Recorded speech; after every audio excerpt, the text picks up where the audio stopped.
هاي جايز السلام عليكم ومركلة ولاشين فريش كوكينج kusoo dhawow channelkayga youtube-ka waxaa idinka codsanana like-ta subscribe-ta iyo share-ta nagu caawisaan maanta waxaan kasoo tuuraynaa qado yar isku dheeli tiran maasha allah tabaraka raxmaan waxaan kusoo daray baaquliga drumstick xawaajiyaal kala duwan saliid kabsar caleen iyo tomato paste 2 qaado camal waxaa kale inta soo shiitay waa 2 xabo oo yaanyo gacmahayga waan soo dhaqday clean waaye gacanta la gelaya si fiican ayaan mix gareynayaa waxaa kale inta kusoo darsanaya waa cusbo dhadhankaada ay ku xiran tahay wax walbo shuluq ayaan ku siiyay pressure cooker-ka waa special spuluq inaba caadi ma ahan waxaa kale inta kusoo daray waa 4 koob oo biyo caadi waaye qabow waa biyaha marka pressure cooker aan ku karinaynaa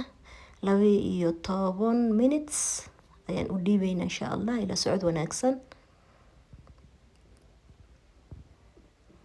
waa ku ka diyaar waaye after 12 minutes digsigii waan usoo laabtay hilibka waa ii soo kartay dhinaca kale waxaan soo cabirtay waxaan soo dhaqday 2 koob oo bariis basmati iyo maxaan ku yiraahdaa green peas iyo carrot hal xabo oo waaweyn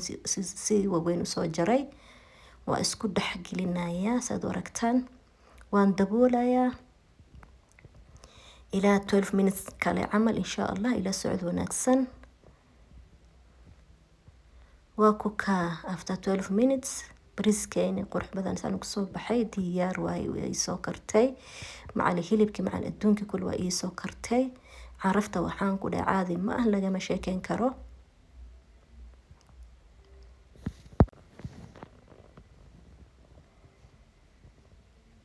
diyaar waay maasha Allah optional waay waxaan kusoo daray zabiib ama kabsar caleen haddaa rabto ku darsan kartaa marka waan baxsanaynaa qadadayni kusoo dhawow gacmo furan waa special spuluq qadadanaydo isku dheeli tiran maasha Allah tabaraka raxmaan waa ka soo ujeedin sidaas qurux badan kusoo baxay inta haysan la siiyo inta haysatana la ziyaadiyo la barakeeyo Allahumma aamin hadii horena la joogtay aad ba u mahadsantahay hadina la joogi jirin nagu soo bir walaalaha aad u qurux badan oo wanaaga badan oo sharafta badan ee ciziyo ay karaameeyo ay sharfo madax ay saarantiin dhamaantiin waa idin jecelahay meel kasta joogtaan ilaahay idin barakeeyo marka asxaabtayda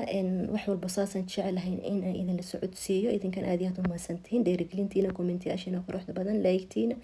subscribe-kiina walaalaha oo kale wali subscribe channel ka dhigin subscribe noo saar oo like-ta noo saar welcome nagu soo bir qalbi furan kusoo dhawow familkayga ka mid tihiin madax ay saarantiin dhamaantiin caafimaad ku noolaada meel kasta joogtaan ilaa waqti kale aan ku kulmi doono hadduu Allah subxaanahu wa ta'ala ka raali noqdo khayr badan ay idin rajeyna meel kasta joogtaan waxaa idin leeyahay assalaamu calaykum waraxmatullaahi wabarakaatuh